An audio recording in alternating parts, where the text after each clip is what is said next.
ದೂರುದಾರ ಅಬ್ರಹಂ ಓರ್ವ block mailer ಅಂತ ಹೇಳಿದ್ಯಾ? ರಾಜ್ಯಪಾಲರ ನೋಟಿಸ್ಗೆ ಸಿಎಂ ಗರಂ ಆಗಿದ್ಯಾ? ಗವರ್ನರ್ ಕೇಂದ್ರ ಸರ್ಕಾರದ ಕೈಗೊಂಬೆ ಅಂತ ಹೇಳಿದ್ಯಾರು? ಸಿಎಂ ರಾಜೀನಾಮೆಗೆ ಆಗ್ರಹಿಸಿ ನಾಳೆಯಿಂದ ಬಿಜೆಪಿ ಪಾದಯಾತ್ರೆಯ ವಿಚಾರದಲ್ಲಿ ಆಡಳಿತ ವಿಪಕ್ಷದ ಟಾಕ್ ವಾರ್. ಎಲ್ಲದರ ಡೀಟೇಲ್ಸ್ ಕರ್ನಾಟಕ ಟಾಪ್ 20ಯಲ್ಲಿ. ಮಂಗಳೂರಿನಲ್ಲಿ ಇಂದು ಸಹ ಮಳೆಯಾಗಿದೆ. ಫಲ್ಗುಣಿ ನದಿ ಉಕ್ಕಿ ಹರಿದು ತಗ್ಗು ಪ್ರದೇಶಗಳೆಲ್ಲ ಜಲಾವೃತವಾಗಿದೆ. ಮಂಗಳೂರು ಹೊರವಲಯದ ಅದ್ಯಪಾಡಿಯಲ್ಲಿ ಫಲ್ಗುಣಿ ನದಿಯ ನೆರೆ ನೀರಿನಿಂದ ಸಂಪೂರ್ಣ ಗ್ರಾಮ ಜಲಾವೃತವಾಗಿದೆ. ಸುಮಾರು 30ಕ್ಕೂ ಅಧಿಕ ಮನೆಗಳು ಭಾಗಶಃ ನೀರಿನಲ್ಲಿ ಮುಳುಗಡೆಯಾಗಿದೆ. ಜಲಾವೃತವಾಗಿ ದ್ವೀಪದಂತಾದ ಅದ್ಯಪಾಡಿ ಗ್ರಾಮದಿಂದ ಜನರನ್ನ ದೋಣಿ ಮೂಲಕ ಸ್ಥಳಾಂತರ ಮಾಡಲಾಗಿದೆ. ನದಿ ನೀರು ಏರಿಕೆಯಾಗುವ ಭೀತಿ ಇದ್ದು ಮನೆಗಳಿಗೆ ಮತ್ತಷ್ಟು ನೀರು ನುಗ್ಗುವ ಸಾಧ್ಯತೆ ಇದೆ. ಮನೆಗಳಷ್ಟೇ ಅಲ್ಲ, ತೆಂಗಿನ ತೋಟ, ಅಡಿಕೆ ತೋಟ, ಗದ್ದೆಗಳೆಲ್ಲ ನೀರು ಪಾಲಾಗಿವೆ. ಮಂಗಳೂರಿನ ಅದ್ಯಪಾಡಿ ಗ್ರಾಮ ಸಂಪೂರ್ಣವಾಗಿ ಮುಳುಗಡೆಯಾಗಿದೆ. ಇಲ್ಲಿನ ಕೃಷಿ ಭೂಮಿಗಳೆಲ್ಲ ಜಲಾವೃತವಾಗಿದೆ. ಹಾಗಾಗಿ ನಾವು ನಿಮಗೆ ತೋರಿಸುವಂತ ಪ್ರಯತ್ನ ಮಾಡ್ತೇವೆ. ಈ ಭಾಗದಲ್ಲಿ ನೀವು ಗಮನಿಸಬಹುದು, ಇದರ ಕೊನೆಯ ಭಾಗದಲ್ಲಿ ಇರುವಂತದ್ದು ಫಲ್ಗುಣಿ ನದಿ. ಆದ್ರೆ ಫಲ್ಗುಣಿ ನದಿ ಮತ್ತೆ ಈ ಭಾಗದ ತಗ್ಗು ಪ್ರದೇಶಗಳ ಕೃಷಿ ತೋಟಗಳೇನಿತ್ತು, ಕೃಷಿ ಭೂಮಿ ಏನಿತ್ತು, ಎಲ್ಲವೂ ಇವತ್ತು ಜಲಾವೃತವಾಗಿದೆ. ಹಾಗಾಗಿ ಇಡೀ ನೀವೀಗ ನೋಡ್ತಾ ಇರುವಂತ ದೃಶ್ಯ ಏನಿದೆ, ಇದು ನದಿಯಲ್ಲ, ಇದು ಇಲ್ಲಿರುವಂತ ನಿವಾಸಿಗಳ ಕೃಷಿ ಮಾಡ್ತಾ ಇದ್ದಂತ, ಭತ್ತದ ನಾಟಿ ಮಾಡ್ತಾ ಇದ್ದಂತ ಗದ್ದೆ ಇದು. ರಾಜ್ಯದಲ್ಲೂ ಹಲವೆಡೆ ಭೂಮಿ ಗುಡ್ಡ ಕುಸಿಯುತ್ತಿದ್ದು ನೆರೆ ರಾಜ್ಯ ಕೇರಳದ ವಯನಾಡು ಸ್ಥಿತಿ ಕರ್ನಾಟಕಕ್ಕೂ ಬರುತ್ತಾ ಎಂಬ ಅನುಮಾನ ಕಾಡ್ತಾ ಇದೆ. ರಾಜ್ಯದಲ್ಲಿರುವ ಆತಂಕಕಾರಿ ಗುಡ್ಡಗಳ ಬಗ್ಗೆ ನಿಮ್ಮ ಪಬ್ಲಿಕ್ ಟಿವಿ ರಿಯಾಲಿಟಿ ಚೆಕ್ ನಡೆಸಿದೆ. ಕೊಡಗಿನಲ್ಲಿ ಮಳೆ ಆಗ್ತಾ ಇದ್ದು ಮಡಿಕೇರಿ ತಾಲೂಕಿನ 2ನೇ ಮೊಣ್ಣಂಗೇರಿಯ ಬೆಟ್ಟ ಪ್ರದೇಶದ ಹಲವೆಡೆ ಬಿರುಕು ಬಿಟ್ಟಿದೆ. 2018-19ರಲ್ಲಿ ಪ್ರಕೃತಿ ವಿಕೋಪಕ್ಕೆ ನಲುಗಿ ಹೋಗಿದ್ದ 2ನೇ ಮೊಣ್ಣಂಗೇರಿ ಗ್ರಾಮದ ಜನರಿಗೆ ಮತ್ತೆ ಗುಡ್ಡದ ಭೂತ ಭಯ ಕಾಡ್ತಾ ಇದೆ.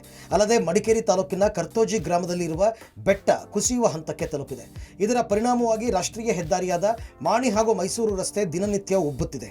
ಇನ್ನು ಉತ್ತರ ಕನ್ನಡ ಜಿಲ್ಲೆಯ ರಾಷ್ಟ್ರೀಯ ಹೆದ್ದಾರಿ 66ರ ಶಿರೂರು, ಕಾರವಾರ, ಕದರ, ಶಿರಸಿ, ಸಿದ್ದಾಪುರ, ಹೊನ್ನಾವರ ಭಾಗದಲ್ಲಿನ ಘಟ್ಟ ಪ್ರದೇಶದಲ್ಲಿ ನಿರಂತರ ಭೂಕುಸಿತವಾಗ್ತಾ ಇದೆ. ಇದೀಗ ಗೇರುಸೊಪ್ಪ ಜಲಾಶಯದ ವಿದ್ಯುತ್ ಉತ್ಪಾದನಾ ಘಟಕದ ಮುಂಭಾಗದಲ್ಲೇ ಗುಡ್ಡ ಕುಸಿತದ ಭೀತಿ ಎದುರಾಗಿದೆ. ಅಲ್ಲದೆ ಮಂಗಳೂರಿನ ಹೊರವಲಯದ ವಾಮಂಜೂರು ಸಮೀಪದ ಕೆತ್ತಿಕಲ್ ಬಳಿಯ ರಾಷ್ಟ್ರೀಯ ಹೆದ್ದಾರಿಯಲ್ಲಿ ಗುಡ್ಡ ಕುಸಿತದ ಭೀತಿ ಎದುರಾಗಿದೆ. ಮಂಗಳೂರು ಸೋಲಾಪುರ ರಾಷ್ಟ್ರೀಯ ಹೆದ್ದಾರಿ ಕಾಮಗಾರಿಗಾಗಿ ಗುಡ್ಡದ ಒಂದು ಭಾಗವನ್ನು ಅಗೆಯಲಾಗಿತ್ತು. ಇದೀಗ ದಿನದಿಂದ ದಿನಕ್ಕೆ ಒಂದೊಂದು ಭಾಗ ಕುಸಿತಾ ಇದೆ. ಕೆಳಗಿನ ಭಾಗದಲ್ಲಿರುವ ಜನವಸತಿ ಪ್ರದೇಶಗಳಿಗೆ ತೊಂದರೆಯಾಗುವ ಭೀತಿ ಎದುರಾಗಿದೆ. ದರ್ಶನ್ ಅಂಡ್ ಗ್ಯಾಂಗ್ನಿಂದ ಚಿತ್ರದುರ್ಗದ ರೇಣುಕಾಸ್ವಾಮಿ ಕೊಲೆ ಪ್ರಕರಣ ಸಂಬಂಧ ಪೊಲೀಸರು ತನಿಖೆ ಚುರುಕುಗೊಳಿಸಿದ್ದಾರೆ. ಮೃತ ರೇಣುಕಾಸ್ವಾಮಿಯ ಇನ್ಸ್ಟಾಗ್ರಾಮ್ ಮತ್ತು ವಾಟ್ಸಪ್ ಖಾತೆಗಳು ರಿಟ್ರೀವ್ ಮಾಡುವಲ್ಲಿ ಪೊಲೀಸರು ಯಶಸ್ವಿಯಾಗಿದ್ದಾರೆ.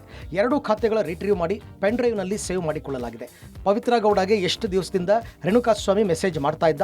ಇದಕ್ಕೆ ಪವಿತ್ರ ರಿಪ್ಲೈ ಏನು? ಪವಿತ್ರ ಗೌಡ ಹೊರತುಪಡಿಸಿ ರೇಣುಕಾಸ್ವಾಮಿ ಯಾರಿಗೆಲ್ಲ ಮೆಸೇಜ್ ಕಳಿಸಿದ್ದ? ನಕಲಿ ಖಾತೆ ಓಪನ್ ಮಾಡಿದ್ದ ಸ್ವಾಮಿ ಜೊತೆ ಯಾರೆಲ್ಲ ಸಂದೇಶ ಕಳಿಸಿದ್ರು ಎಂಬುದನ್ನು ಪತ್ತೆ ಹಚ್ಚಲಾಗಿದೆ. ಇನ್ನು ಶೆಡ್ನಲ್ಲಿ ರೇಣುಕಾಸ್ವಾಮಿಗೆ ಕರೆಂಟ್ ಕೊಡಲು ಬಳಸಿದ್ದ ಎಲೆಕ್ಟ್ರಿಕ್ ಮೆಗ್ಗಾರ್ ಬೆಲೆ ಕೇವಲ 699 ರೂಪಾಯಿದ್ದಾಗಿದೆ. ಅಮೆಜಾನ್ ಮೂಲಕ ಆರೋಪಿ ಧನ್ರಾಜ್ ಖರೀದಿ ಮಾಡಿದ್ದು ಬಯಲಾಗಿದ್ದು ಪೊಲೀಸರು ಡೆಲಿವರಿ ಬಾಯ್ನನ್ನ ಸಾಕ್ಷಿಯಾಗಿ ಮಾಡಿದ್ದಾರೆ. ಇನ್ನು ಕೊಲೆ ಬಳಿಕ ದರ್ಶನ್ ಮನೆಗೆ ಆರೋಪಿಗಳು ಬಂದು ಹೋಗಿರುವ ದೃಶ್ಯ ದರ್ಶನ್ ಮನೆಯ ಸಿಸಿಟಿವಿಯಲ್ಲಿ ಸೆರೆಯಾಗಿದೆ. ಆದರೆ ಡಿ ಗ್ಯಾಂಗ್ ಸಿಸಿಟಿವಿಯನ್ನು ಡಿಲೀಟ್ ಮಾಡಿತ್ತು. ಈಗ ಪೊಲೀಸರು ಸಿಸಿಟಿವಿಯನ್ನು ಸಹ ರಿಟ್ರೀವ್ ಮಾಡಿದ್ದಾರೆ. ಇನ್ನು ಪ್ರಕರಣದಲ್ಲಿ ದರ್ಶನ್ ಅಂಡ್ ಗ್ಯಾಂಗ್ ಬಳಸಿದ್ದ ವಸ್ತುಗಳೆಲ್ಲವೂ ಬೇರೆಯವರದ್ದೇ ಆಗಿದೆ. ಸಿಮ್ ಇಂದ ಹಿಡಿದು ಬೈಕ್, ಕಾರು, ಇಂಟರ್ನೆಟ್ ಸಹ ಬೇರೆಯವರದ್ದೇ ಆಗಿದೆ ಅಂತ ತಿಳಿದು ಬಂದಿದೆ. ಇತ್ತೀಚೆಗೆ ಮೆಟ್ರೋ ನಿಲ್ದಾಣಗಳಲ್ಲಿ ಒಂದಲ್ಲ ಒಂದು ಅವಾಂತರಗಳು ನಡೀತಾನೆ ಇದೆ. ಕೆಲ ತಿಂಗಳ ಹಿಂದಷ್ಟೇ ನೇರಳೆ ಮಾರ್ಗದಲ್ಲಿ ಯುವಕನೋರ್ವ ಆತ್ಮಹತ್ಯೆಗೆ ಯತ್ನಿಸಿದ್ದ. ಇದೀಗ ಮತ್ತೆ ಬೆಂಗಳೂರಿನ ಮೆಟ್ರೋ ನಿಲ್ದಾಣದಲ್ಲಿ ಭದ್ರತಾ ಲೋಪವಾಗಿದೆ.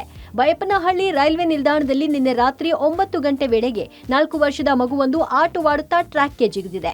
ಅದೃಷ್ಟವಶಾತ್ ಮೆಟ್ರೋ ಸಿಬ್ಬಂದಿ ಸಮಯ ಪ್ರಜ್ಞೆಯಿಂದ ಮಗು ಬದುಕುಳಿದಿದೆ. ಘಟನೆ ಸಂಭವಿಸುತ್ತಲೇ ಮೆಟ್ರೋ ಸಿಬ್ಬಂದಿ ಟ್ರ್ಯಾಕ್ನ ಪವರ್ ಕಟ್ ಮಾಡಿ ಮಗುವನ್ನ ರಕ್ಷಿಸಿ ಆಸ್ಪತ್ರೆಗೆ ದಾಖಲಿಸಿದ್ದಾರೆ. ಇದರಿಂದಾಗಿ ಕೆಲ ಕಾಲ ಮೆಟ್ರೋ ಸಂಚಾರದಲ್ಲಿ ವ್ಯತ್ಯಯ ಉಂಟಾಗಿತ್ತು. ಈ ಬಗ್ಗೆ ಬಿಎಂಆರ್ಸಿಎಲ್ ಪಿಆರ್ಒ ಯಶವಂತ ಚೌಹಾಣ್ ಮಾಹಿತಿ ನೀಡಿದ್ದು ಮಗುವಿಗೆ ಯಾವುದೇ ಗಾಯವಾಗಿಲ್ಲ, ಕ್ಷೇಮವಾಗಿದೆ ಎಂದಿದ್ದಾರೆ.